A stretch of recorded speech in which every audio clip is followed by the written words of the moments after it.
After almost 4 weeks of war, Ukraine is holding firm against Putin's army. Here in Ukraine, we need to fight to survive as a nation. But resistance comes at a price. Боже, да за что же ее так убили? Я не знаю.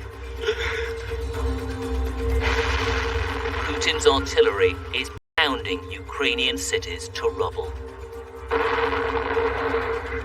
There's been a huge bombardment overnight. It seems to be coming from all directions. It's under fire right now, and we're just kind of trying to skip just not to take any risks. Thousands have been killed. Millions more have fled. How much longer can Ukraine resist? Ukraine shall overcome this military aggression, shall win this war, and restore peace in Europe.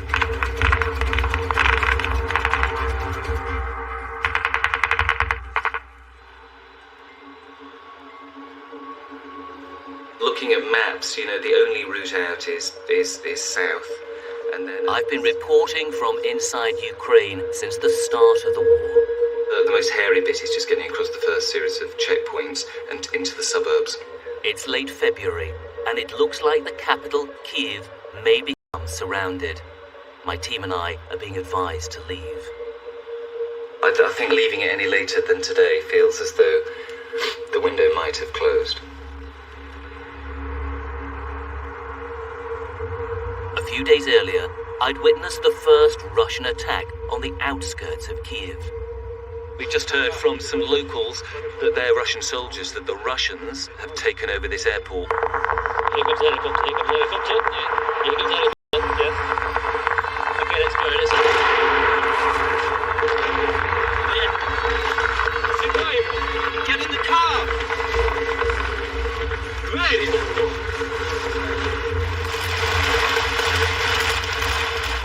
Since then, the outskirts of Kyiv have seen some of the fiercest fighting of the war. It's kept the Russians out of the city. With the assault on the capital stalled, we head to the front line of the south.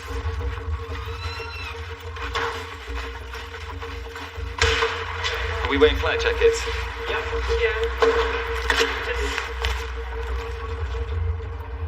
On the road, utter chaos. Thousands heading in the opposite direction, fleeing the fighting.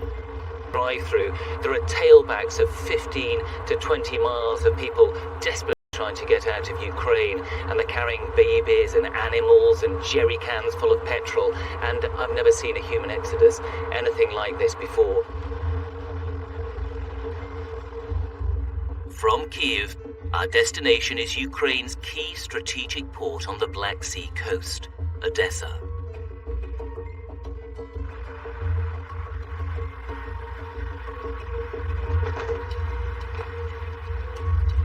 Ukraine's third largest city is on edge. Founded by Russian Empress Catherine the Great, it's a special place for Russians and Ukrainians alike. Now, it's being turned into a fortress. We've been through barricade after barricade to get here, along what was once a smart shopping area, up to the Opera House of Odessa, and in front of us, the final barricade. And you can see this is what the Russians would see if they try to approach this area.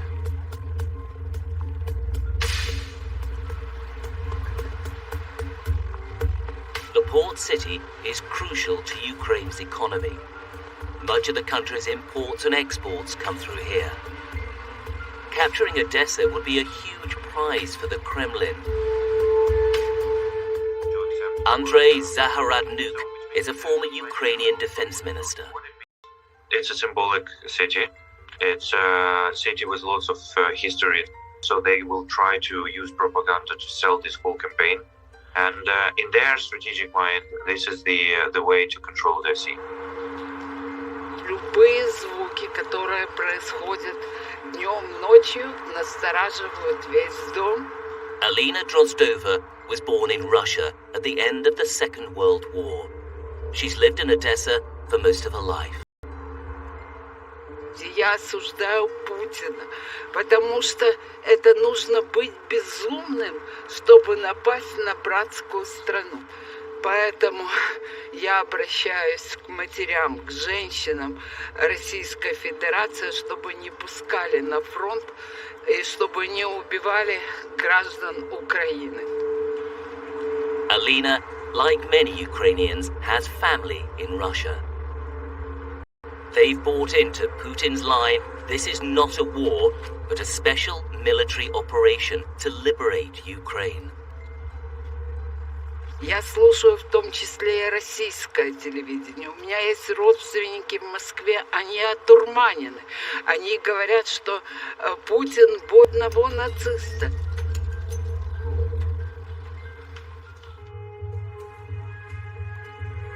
Putin's aim is to control the entire southern coast, to create a stranglehold on Ukraine.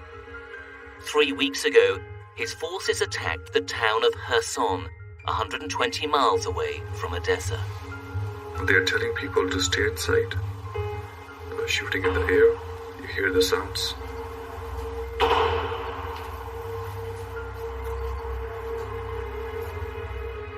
It's difficult to get into Kherson.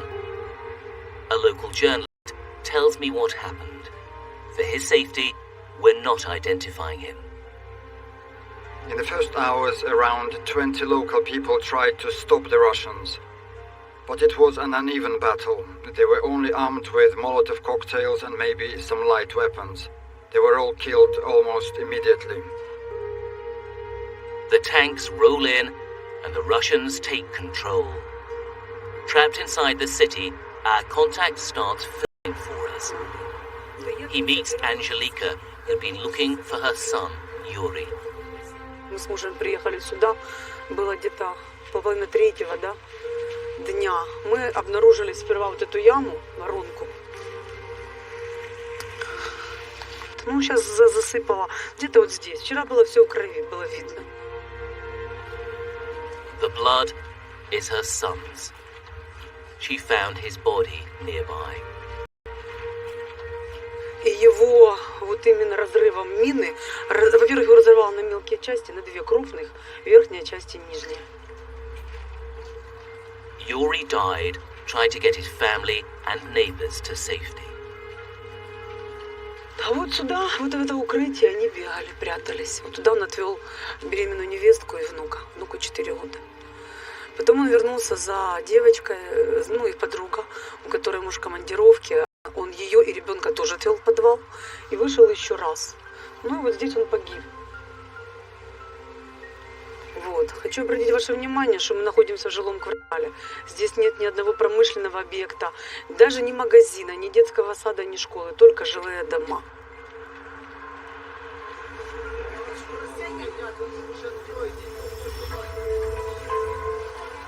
Kherson is cut off from the rest of Ukraine. Medicine, water and food are in short supply. Сегодня без 29 утра. Я думал, что я пришел рано, но я понял, что я пришел вот почти поздно. Еле успел взять последнюю. It's the first major city to have fallen to the Russians. Its people, armed with nothing more than flags and insults, have become a symbol of Ukrainian defiance. Україна! Героям Небесної Сотні тричі! Украинский народ нельзя трогать. И невозможно его завоевать. Это просто невозможно. Потому что история много раз это подтверждала.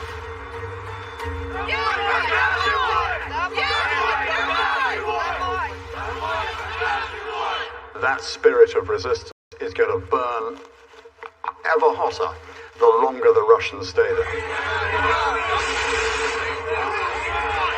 We're watching these unarmed civilians protesting in the face of Russian weaponry, and the Russians appear to be paralyzed, not knowing what to do about it.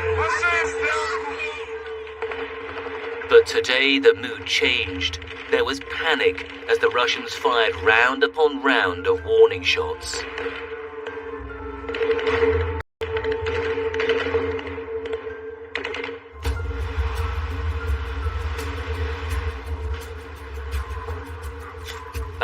Odessa, they're determined to avoid the same fate as Kherson.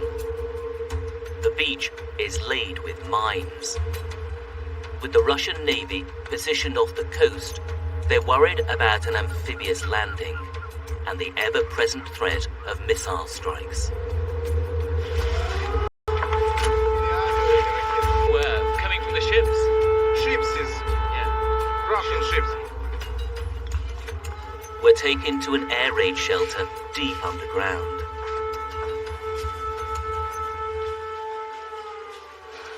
So these are elderly people in a really cold cellar, and they might have to put up with that for hours. They've got no food and no water. Yeah, it's unimaginably bad for them, really. This time, it's a false alarm.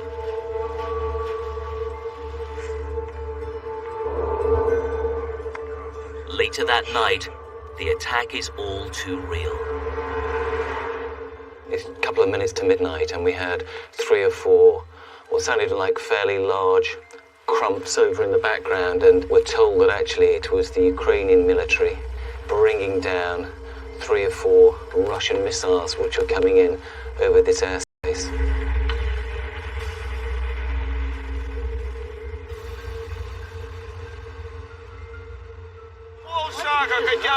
Arrive at Odessa's train station. They're trying to head west to safety. We've seen several busloads of refugees from just to the east of here, and there are more coming. It's just endless, carrying dogs and belongings that you can see down there.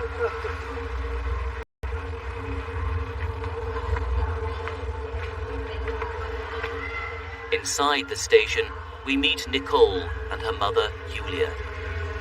They're fleeing a place called Mykolaiv, a frontline city 80 miles up the road. Russian forces are trying to surround it. It's under fire right now, and we're just kind of trying to escape, just not to take any risks. It was 2 weeks of not sleeping well, and just kind of like not being able to leave our house safely. We were afraid that our city will be surrounded, and we won't be able to leave. Where are you going to?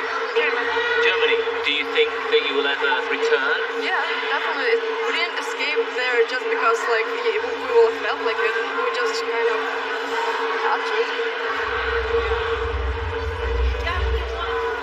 We estimate that in addition to the 3 million people from Ukraine who've become refugees, there are at least another 2 million inside who are internally displaced, and at least 12 million people inside Ukraine who are affected by the war and in need of support. So the numbers are staggering. Children, pensioners, no one's spared. Irina and her family have been planning their escape from Mykolaiv for days. Там происходят ужасные вещи. Наш дом обстреляли, вылетели окна. Один снаряд попал в бабушкин дом, пробил стену. Ну, дом пока еще не развалился, но очень страшно. So your mom, this is your mom here? В нее попал снаряд, потому что ее дом оказался самый первый. How did your children deal with this? Жутко, очень жутко. Это очень страшно. Мы все кричали, нас всех. С 24 числа нас трясет каждый день. Мы бомбоубежище, туда-сюда. Ну, как бы вот так, очень страшно, очень страшно. А потом быстренько собрались и убежали.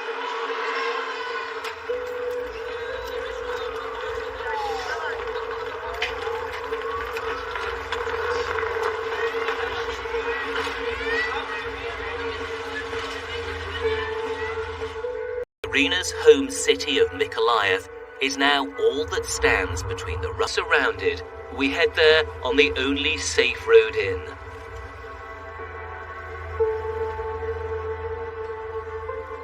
We find the bombed-out remains of the apartment block she and her mother have just left behind. So this is the block, and you can see the damage up there. Imagine that in the middle of the night, that just hitting your apartment out of the blue. You can smell the burning. The neighbor is still here. He takes us inside.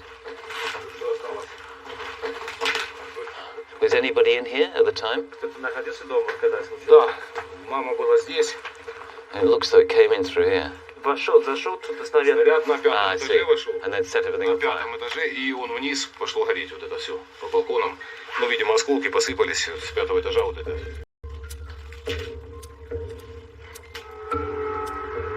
Mykolaiv is a city of nearly 500,000 people.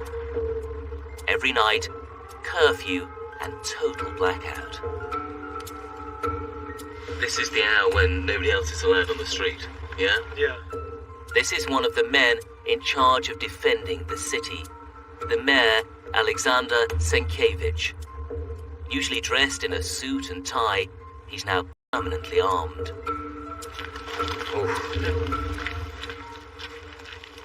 Was that incoming or outgoing? Sounds like outgoing.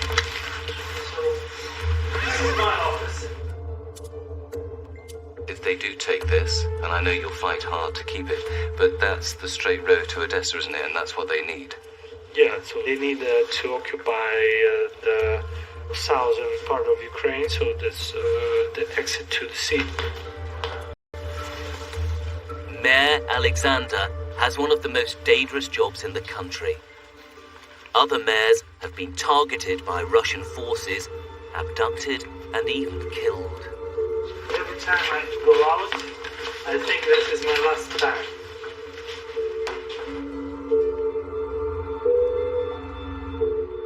Mykolaiv is coming under increasing Russian fire. Footage of this missile strike was posted on social media. We find the street that was hit and Mikhail, who lives here. Тут убили мою жену, бежал. Тут снаряд упал. Она ни в чем не виновата, но это хороший такой человек. Как так можно? Так убили. Я не знаю. Ай, внучек меня убила, блин. Ай-яй-яй-яй-яй. Mikhail believes it was a Russian cluster bomb that killed his wife. Кассетная, эта бомба упала и как раз бежала там и накрыла ее, а я вот там упал.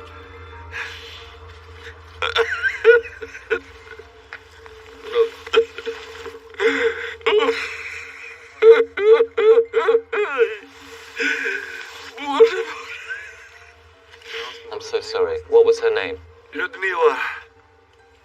Она любила всех, ну как это так? Ну как? Скажите мне, как?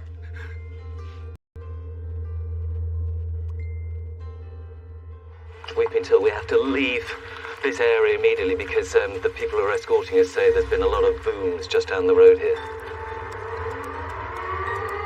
That same night, Mykolaiv was hit hard again.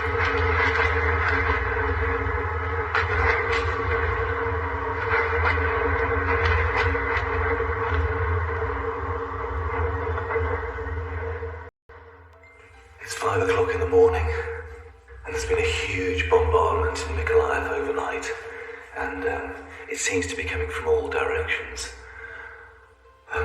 From northeast and south, so there's only a west really that's left open. And my worry is if we leave this too long and try and stay here, the whole city's going to be surrounded. That's exactly what happened to the city of Mariupol, 300 miles east along the coast. Most people here speak Russian. До начала войны город Мариуполь это был мирный, процветающий город Украины. Город, в котором 99% русскоговорящего населения, такого как я.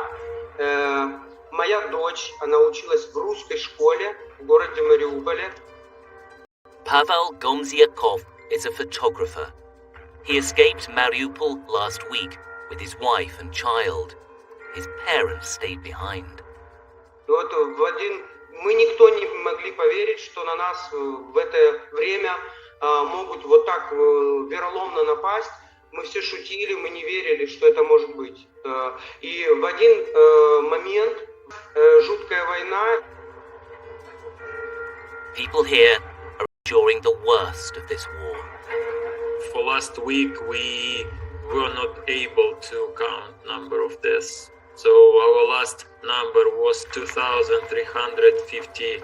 In my opinion, it's 2-3 times more at the moment. They destroy all electricity infrastructure. They destroyed pumps for water supply, for sanitary system, natural gas supply, so everything. Sheltering underground, local journalist Artyom Popov recorded this message. People have nothing to eat and drink. Today a friend of mine who was driving in search of food said that a woman with a child rushed into cars and asked for food for her little son. Russia bombs the city and civilians every day. Today there is complete destruction of Mariupol. To take control of the southern coast of Ukraine, Putin must take control of Mariupol. It's part of his plan to connect Russia with Crimea, the territory he seized from Ukraine in 2014. It's a very big group of Russian army is surrounded our city, and they want to take Mariupol in any way, for any price. When Mariupol's defenders stood firm, Putin's forces changed their tactics. He's falling back on plan B. Destroy the cities, rubbleize the cities, starve the inhabitants, and take control that way. For every bombed building, more stories of suffering. The maternity hospital, the historic theatre, and countless homes. There's been already lots of war crimes, so I believe that at some point of time they decided that it doesn't matter how many. It's very difficult to describe it with words. We're extremely concerned with how the war is devastating civilian populations across Ukraine in places like Mariupol. What we've already seen with children, with women coming across the borders into neighboring countries, is that they are deeply affected and possibly for the rest of their lives with what they've experienced. Maria Butina is an MP for Putin's ruling party. Russians do not kill civilians. Russians do not bomb civilian objects. I saw. So you can only talk about proven information. So it could be the case that Russians are killing innocent civilians? No, Russians are not killing the civilians.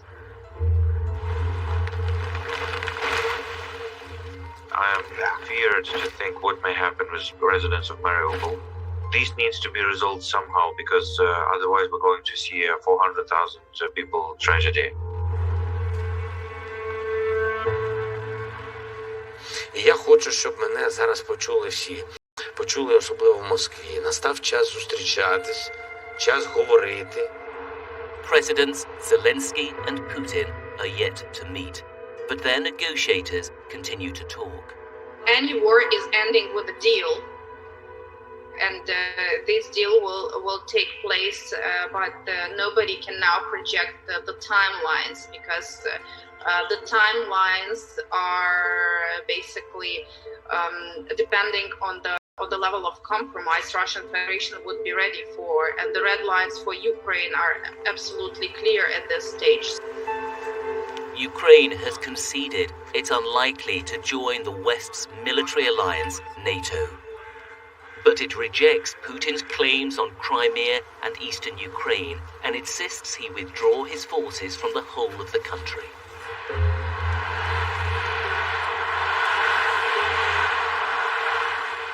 That's something President Putin's unlikely to accept. И мы видим, как героически действуют И воюют наши ребята в ходе этой операции.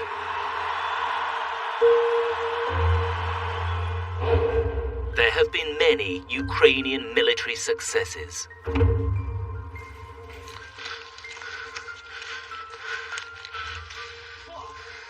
The Russians were pushed out of Voznesensk, a small town north of Mykolaiv, after a vicious battle. So this that we're walking on now was Russian-controlled territory until just a couple of days ago. You can see from the Russian tank tracks the very point that they get to before the people of this town manage to repel them back up the road after 3 days of fighting. 2 weeks ago, Russia said 500 of its soldiers had been killed.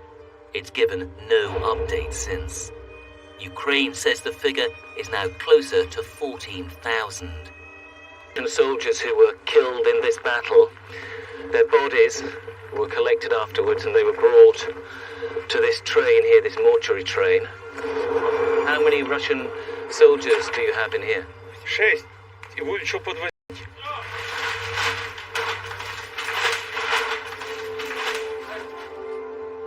They've attacked on multiple axes, and that needs careful coordination and timing. And of course, by spreading themselves so thinly, they've been unable to really concentrate force.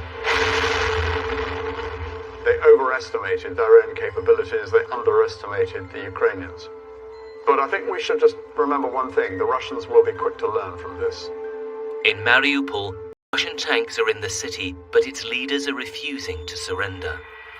And in Mykolaiv, an army barracks has been destroyed, killing scores of Ukrainian soldiers.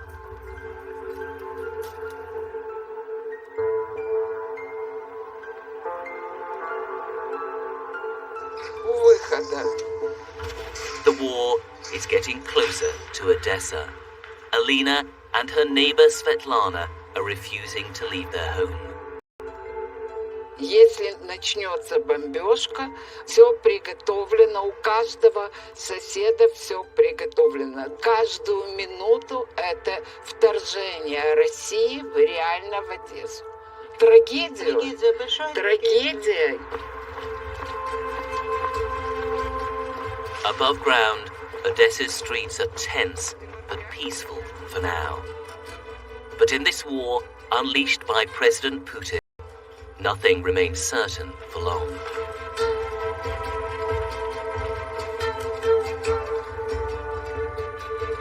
Examining the war in Ukraine from every angle, join Victoria Derbyshire and guests for Ukraine Cast. Listen daily on BBC Sounds.